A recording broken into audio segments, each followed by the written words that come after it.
हमारे राजस्थान में क्या अब डॉक्टर्स भी सुरक्षित नहीं है?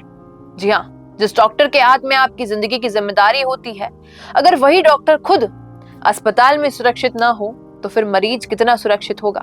और अगर एक महिला डॉक्टर के साथ ड्यूटी के दौरान मारपीट और अभद्रता हो तो क्या ये सिर्फ एक घटना है या फिर पूरे सिस्टम की नाकामी है? राजस्थान के बीकानेर से एक बेहद गंभीर मामला सामने आया है, जहां पीबीएम अस्पताल के ट्रॉमा सेंटर में एक महिला रेसिडेंट डॉक्टर के साथ कथित तौर पर मारपीट की गई, अभद्र व्यवहार किया गया और अब इस घटना के बाद अस्पताल में बवाल मच गया है। जानकारी के मुताबिक 30 मई को ट्रॉमा सेंटर में ड्यूटी पर तैनात एक महिला सर्जरी रेसिडेंट डॉक्टर के साथ कुछ लोगों ने मारपीट की और अभद्र व्यवहार किया। लेकिन सबसे बड़ा आरोप यह है, घटना के कई घंटे बाद तक भी आरोपियों के खिलाफ कोई ठोस कार्रवाई नहीं हुई। इसके विरोध में सर्जरी, न्यूरो सर्जरी और ऑर्थोपेडिक्स विभाग के रेसिडेंट डॉक्टरों ने काम बंद करने का फैसला किया है। यानी अब मामला सिर्फ एक डॉक्टर का नहीं बल्कि पूरे मेडिकल सिस्टम की सुरक्षा का है। दोस्तों, एक महिला डॉक्टर जो शायद वहां पे तैयारी कर रही है, लोगों के भविष्य के लिए, लोगों के स्वास्थ्य के लिए प्रयास कर रही है, उसके साथ ऐसा अभद्र व्यवहार। अगर अस्पताल में डॉक्टर ही सुरक्षित नहीं होंगे तो क्या मरीजों को सही इलाज मिल पाएगा?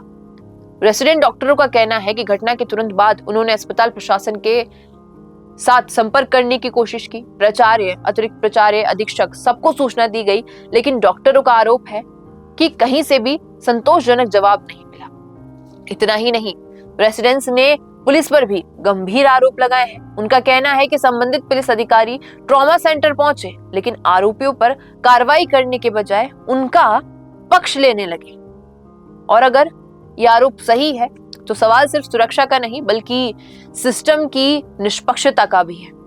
डॉक्टर्स का कहना है कि ट्रॉमा सेंटर में पहले भी ऐसी घटनाएं हो चुकी है, यानी ये कोई पहली बार नहीं हुआ है और लगातार हो रही ऐसी घटनाओं की वजह से अस्पताल में डर का माहौल बन चुका है, असुरक्षा का माहौल बन गया है। अब सोचिए, एक तरफ डॉक्टर 24 घंटे ड्यूटी करते हैं, इमरजेंसी संभालते हैं, लोगों की जान बचाने का पूर्ण प्रयास करते हैं और दूसरी तरफ उन्हें अपनी ही जिंदगी का ऐसा समय देखने को मिल रहा है। सुरक्षा की चिंता सताने लगी है और इसका असर सीधे मरीजों के इलाज पर पड़ेगा। रेसिडेंट डॉक्टर ने साफ कहा है कि जब तक आरोपियों के खिलाफ सख्त कार्रवाई नहीं होगी और सुरक्षा की गारंटी नहीं मिलेगी तब तक सेवाएं स्थगित रहेगी। यानी आने वाले दिनों में पीबीएम अस्पताल की स्वास्थ्य सेवाएं प्रभावित हो सकती है।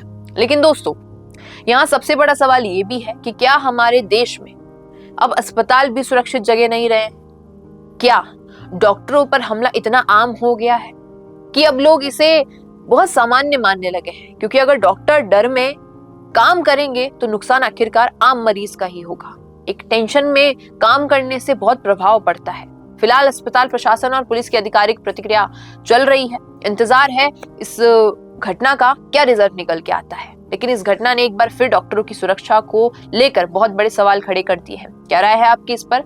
क्या अस्पतालों में डॉक्टरों की सुरक्षा के लिए अलग सख्त कानून लागू होने चाहिए? क्या कुछ सोचते हैं आप? लिखिएगा कमेंट में। रुकिए और जरा ध्यान से सुनिए। क्या आप हमारे इन खबरों से अपने व्यापार को भी बढ़ाना चाहते हैं? तो आप भी खबरों के दौरान इस तरह के एलिमेंट्स पर अपना विज्ञापन दे सकते हैं, या फिर ऐसे खबर के 1 मिनट बाद अपना पूरा विज्ञापन डलवाएं, जो कि 8 लाख से ज्यादा सब्सक्राइबर्स और फॉलोअर्स वाले द फैक्ट इंडिया चैनल्स और पेजेस से राजस्थान के कोने कोने में पहुंचेगा और इससे आपका व्यापार, ब्रांड सब कुछ बढ़ेगा।